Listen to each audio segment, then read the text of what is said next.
l'instinct de se battre pour son corridor. On le sent bien là, chez ses pilotes. On devrait encore faire gaffe. Là, attention, à 10 secondes avant de traverser cette ligne. Et déjà, les juges sur la passerelle sont aux aguets. Ça sera bon. Ça sera bon. Biette est en pôle, mais attention à Ken Anderson en extérieur. Qui se démarquera après le virage à l'est? C'est toujours Dominique Biette que l'on voit bien. Sera-t-il tenir cette pôle alors qu'on peut voir l'embarcation bleue là, de Yann Lecomte? Oui, c'est Ken Anderson à ses côtés là, qui est deuxième. Exact. Alors, une bagarre entre Lecomte et Anderson et Dominique Biette là, qui se démarque. Mais nous sommes encore très tôt dans cette qualif pour démarquer quiconque là. Et d'autres bagarres derrière là, qui se font dans le virage. Villauer qui est du party aussi là. C'est le cas de le dire. Et là, Anderson est là aussi. On a Yann Lecomte qui le poursuit. Et il y a des bagarres là. Villauer avec Steve Armstrong qui est là. Eh bien, on se bat. Dit, juste en voyant la liste là, des coureurs de cette vague, comment ça pourrait être compétitif. Mais ça le sera pour aller chercher les deuxième, troisième et quatrième place sans doute là. Et Dominique Biette qui jusqu'ici fonctionne très bien. Le all-in avec un premier tour à 108,5 km/h, Denis. Oui, l'édu Dominique Biette, on travaille tellement fort pour améliorer le bateau. Et là... Oh! Et là, on a été touché. Et là, il y a... Yann Lecomte et Thomas Villauer. Le contact ne semble pas avoir été très solide. Je crois qu'on va pouvoir continuer.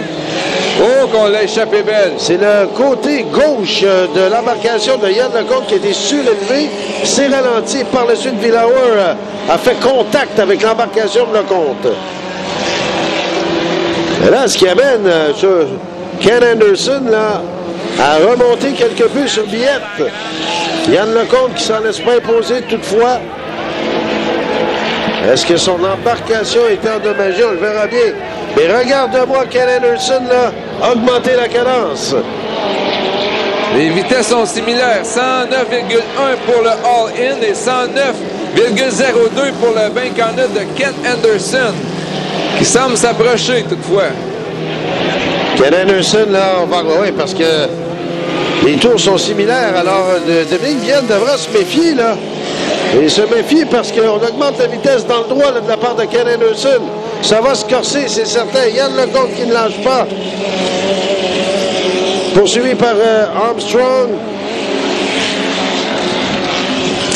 Là, oui.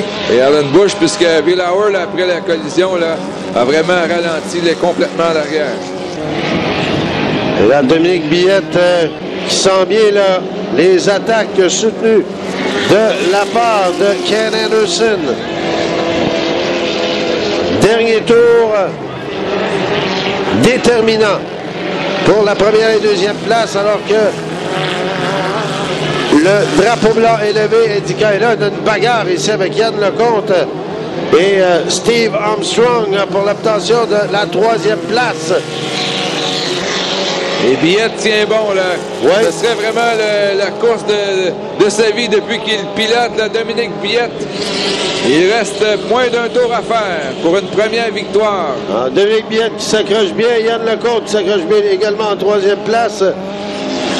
Et pour ce qui est de Ken Anderson, ben, elle va sortir toute la gomme, mais ça sera vraisemblablement trop tard pour Ken Anderson, qui tout de même n'a pas lâché prise sur Dominique Biette, mais Biette qui a connu un excellent départ, distançant ses adversaires, n'a jamais été véritablement inquiété, mais encore une fois, Anderson qui pousse la machine, c'est tout à son honneur.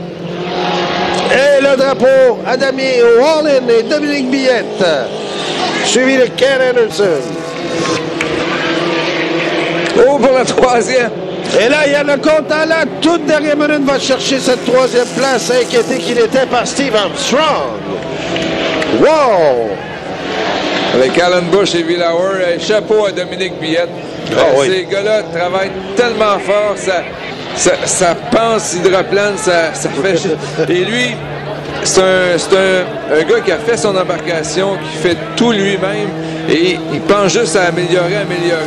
Et finalement, en début de fin de semaine, il disait vraiment, là, ça s'en vient. Et on l'a vu dans cette qualification. Tantôt, c'était Donald Leduc qui a gagné sa première victoire. Un autre là, qui travaille d'arrache-pied. Et Dominique Billette dans cette dernière vague. Alors, chapeau à l'équipe du All-In. Et c'est bien parce que ça nous amène un peu de parité dans tout ça.